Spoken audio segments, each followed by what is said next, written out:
Alright guys, Supreme Kami here, and in this video we'll be talking about everything about Lan, her basics, her advancement, her trait, and then her team comp as to see where she fits in today's flame team. Starting out with her basic attack, which is probably something you would never use, but I do want to show you guys how they look.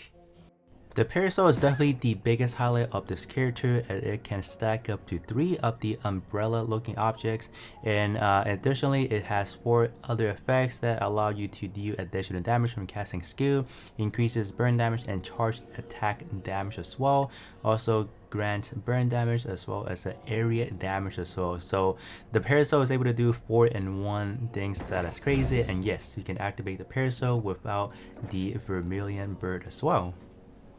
Up next, we have an attack called the Molten Heart. So this is pretty much an aerial hold attack that allows you to gain hybrid body.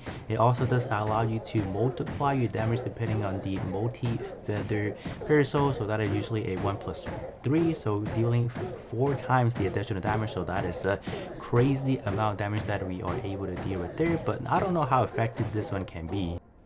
Moving on to the skill Devastating Glide. So you cannot actually activate this skill until you have a parasol on the field cell. So after you do have a parasol, then you can activate it, and it pretty much circulates around the enemy, moving back to the original place, having the parasol spin rapidly for 5 seconds, and then having the ability to immune damage as well. Phoenix Sweep is going to be the discharge, allowing you to gain a 1.5 seconds immunity to damage, and also increases damage to 1.2 depending on the polyfeather parasol, so that is going to be times 4 to that. The 1-star investment is probably going to be the most important investment out there, and to my free-to-play player, the 1-star investment is pretty much where you want to be stopping in, and a majority of the damage is going to be coming up from the increase from the 0-star to the 1-star. Anything past that is just pretty much cherry on top, is not really needed. In terms of this right here, it's a pretty greatly synergized with what Annabella is trying to do, because normally you will need to do full 8 dodge attack to kind of utilize her completely, but now you can quickly spam everything within a 2 to 3 dodge attack, and you'll be able to consume all 8 ammunition in a rapid pace. So definitely the 1-star investment is really beneficial and highly recommended. The 3-star investment is going to be a nice cherry on top that allows the Fury Crash to deal 30 additional damage for that one-time instance when you either discharge or when you shatter. So that's going to make a nice bulk of damage right there as well. And besides that, you also do take 15% less damage when the enemy is around the pedestal. So that is pretty nice, and additionally you do have the ability to have 3 of the pedestal launch when you attack for the first time. So Lan's 5-star and 6-star advancement is going to be a little bit crazy now. So starting with the 5-star advancement, she now ignores 60% of the target's flame resistance, and then in terms of her corrosion, the flame damage now increases from 6% to 10%, so a whopping 4% increase. And then in terms of her 6-star advancement, now her normal attack is able to deal 50% more damage. So that is kind of crazy, right? And then last but not least, I feel like this is probably the most important one. The polyfeather parasol now is base is going to be 2, so at max you are able to spam up to 3 times in terms of the multiplier, so that greatly helps out and when you discharge with a lance, because that allow you to calculate have a better calculation of a 1.2 times 5 instead. So before I do cover Lin's simulacrum trait, I do want to quickly touch upon her fortitude aspect of things, because her trait is pretty much going to be revolving around fortitude. So I do want to quickly touch upon this before we hop over to there. So there are going to be 3 different effects here. So you get taunt for 2.5 seconds, so that's great.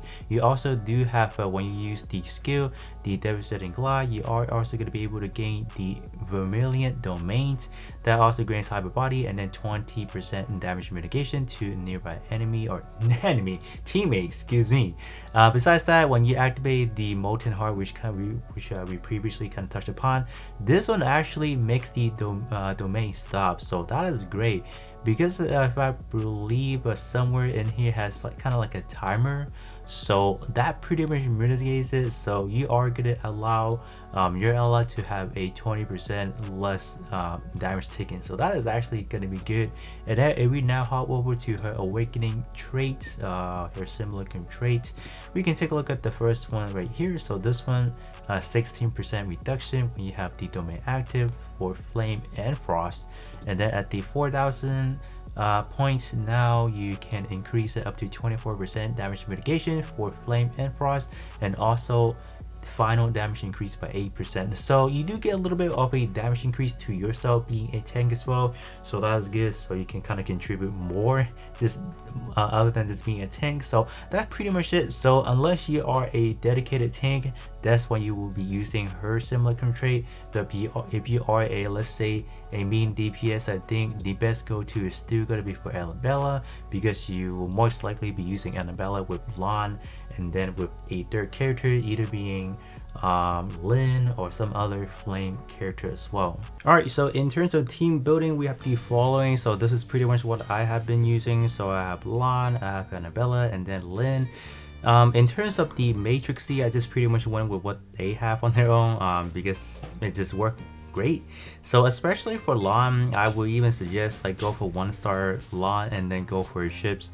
I know that in terms of her percentage may not stacks up to be that great, but honestly you are getting a lot of, you know, off view proc as well, so I think it's pretty beneficial, especially when we move down to the 4-piece right here. You gain final damage increase when you have altered character as well, so you are going to be able to benefit greatly when you have Lan, or you know, in the near future when we have what is it, Fiona. I don't know how great of a combo it will be when we have Fiona, because you do have to run it with Lynn as well. So I don't know, but it is a pretty good combo overall. So I do definitely suggest you guys to get at least one copy of it.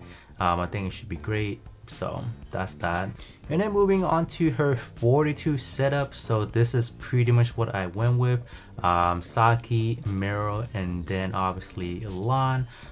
This is just a very typical setup because the wild card is I guess not really a wild card, because you do want to have at least 2 frost weapon to trigger the residence, so you can proctor her what is it, her 1-star skill. But you can obviously, we don't really care about that, you can definitely swap this out for 0 just for a little bit more consistency if you want to continue healing, or if you just want that flame resident instead of the frost resident. I guess either way works because you are being a tank, so it doesn't really matter, but this one probably a little bit more consistent. So in terms of the matrix with these, honestly not really anything too special. I don't really have like all the matrixy for Saki, so I just went for these 2 just for a little bit more off you right there, right? This one more off view, and then this one just for a little bit more damage and shatter for the first 50%. So you guys do probably know that already. As far as Meryl, I pretty much slap on something that I can probably use, not really that special. Went to use Coco, and then 0, you know, just for the sake of things, I guess, in a way. And then obviously, you know, a lot using her own matrixy. So I guess that's pretty much it. As far as all the team building aspect of things, there's definitely a lot more variant you can kind of go for, but that's pretty much what I have for you guys as far as the team building aspect. And I think the last portion is pretty much going to be some damage comparison versus you know, with Lynn, Annabella, and then Lan, and then switching that up to Ruby, just to kind of show you guys the damage difference. And honestly, just kind of let you guys know right now, Ruby, I don't know if it's like a global thing or maybe like a skill issue for me. I'm just not really able to kind of give her like a really good output compared to Lan. I have no idea. I'm doing pretty much everything right, but you know, somehow somewhere the damage kind of just skyrocket for Lan build. So I don't know. But other than that, I think that's pretty much what I have for you guys. And overall, get Lan to 1-star, you'll be rocking with Annabella, no problem. But other than that, I think that's pretty much what I have for you guys. And then I'll catch you guys all on the next one.